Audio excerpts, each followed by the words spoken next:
And the plane got there and we boarded and everything was fine until like when we took off. And I'm not usually one who gets scared flying, right? I'm always chill flying, right? I never.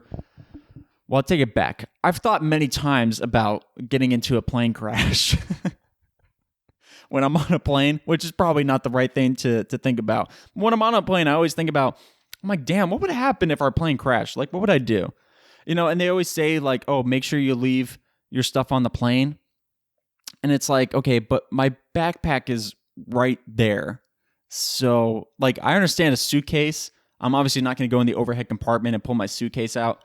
But I mean, like, if you really think I'm going to leave my bag with my iPad, my AirPods, all my chargers, if you really think I'm going to leave that there, like, you're insane. And plus, it's just a backpack. I still have free hands. It's just a backpack, right? So I'm like, I'm sorry, but I'm going to take it. I'm taking my backpack with me.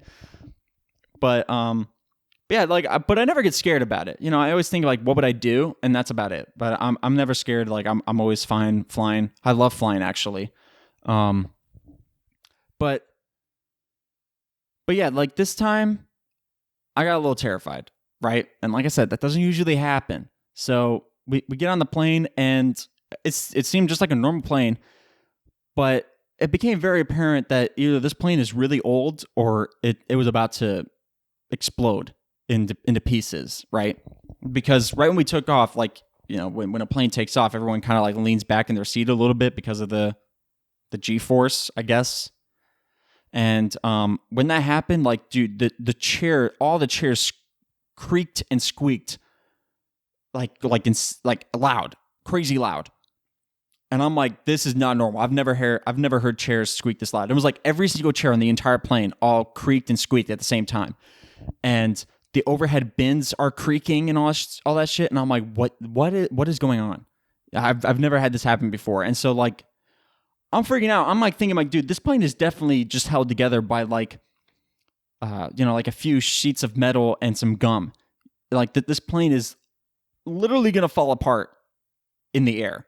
Right. And like the plane is taking off and like, I swear I could see like the plane warping and shit. And I'm like, this is not okay. This is absolutely not okay. And it wasn't windy at all in South Bend, but as we're taking off, as we're climbing up, like the plane is drifting almost in the air. And I'm like, this is not normal. Okay. This is like, I've taken off in a plane with a lot of wind and that my plane has never done that.